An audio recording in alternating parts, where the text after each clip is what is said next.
Today, I just want to share a few lessons, meaning three. The three lessons that have had the greatest impact on my life have to do with feelings, with failure, and with finding happiness.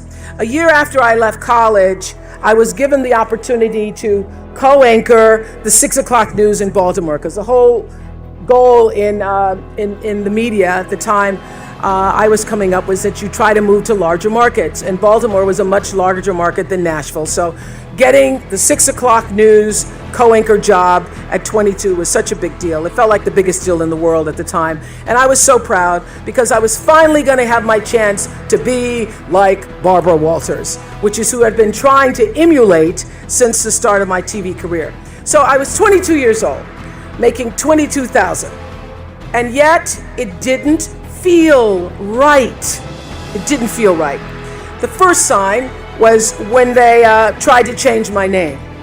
The news director said to me at the time, "Nobody's going to remember Oprah, so we want to change your name. We've come up with a name we think that people will remember and people will like. It's a friendly name, Susie." But my name wasn't Susie. And I'd grown up not really loving my name, because when you're looking for your little name on the lunch boxes and the license plate tags, you're never going to find Oprah. So I grew up not loving the name, but once I was asked to change it, I thought, well, it is my name, and do I look like a Susie to you? So I thought, no, it doesn't feel right. I'm not going to change my name, and if people remember it or not, that's okay. And then they said they didn't like the way I looked. This was in 1976, where your boss could call you in and say, "I don't like the way you look."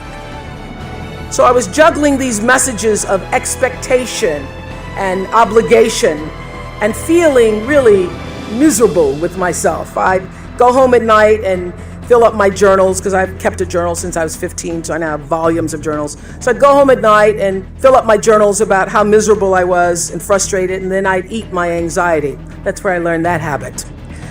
And after 8 months, I lost that job. They said I was too emotional, I was too much. But since they didn't want to pay out the contract, they put me on a talk show in Baltimore. And the moment I sat down on that show, the moment I did, I felt like I'd come home. I realized that TV could be more than just a playground, but a platform for service, for helping other people lift their lives. And the moment I sat down doing that talk show, it felt like breathing. It felt right. And that's where everything that followed for me began. And I got that lesson. When you're doing the work you're meant to do, it feels right. And every day is a bonus, regardless of what you're getting paid. And how do you know when you're doing something right? How do you know that? It feels so. What I know now is that feelings are really your GPS system for life. When you're supposed to do something or not supposed to do something, your emotional guidance system lets you know.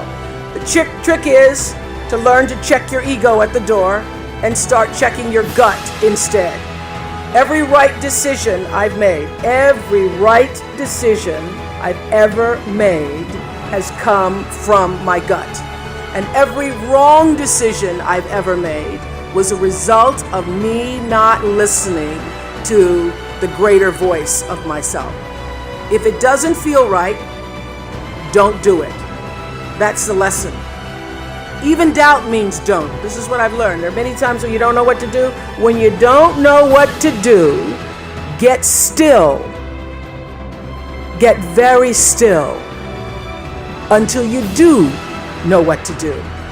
And when you do get still and let your internal motivation be the driver, not only will your personal life improve, but you will gain a competitive edge in the working world as well. Because as Daniel Pink writes in his bestseller, A Whole New Mind, he says we're entering a whole new age, and he calls it the conceptual age, where traits that set people apart today are going to come from our hearts, right brain, as well as our heads. It's no longer just the logical, linear, rules-based thinking that matters, he says. It's also empathy and joyfulness and purpose, inner traits that have transcendent worth. These qualities bloom when we're doing what we love. So when we're involving the wholeness of ourselves in our work, both our expertise and our emotion. So I say to you, forget about the fast lane. If you really want to fly, just harness your power to your passion. Honor your calling. Everybody has one. Trust your heart, and success will come to you.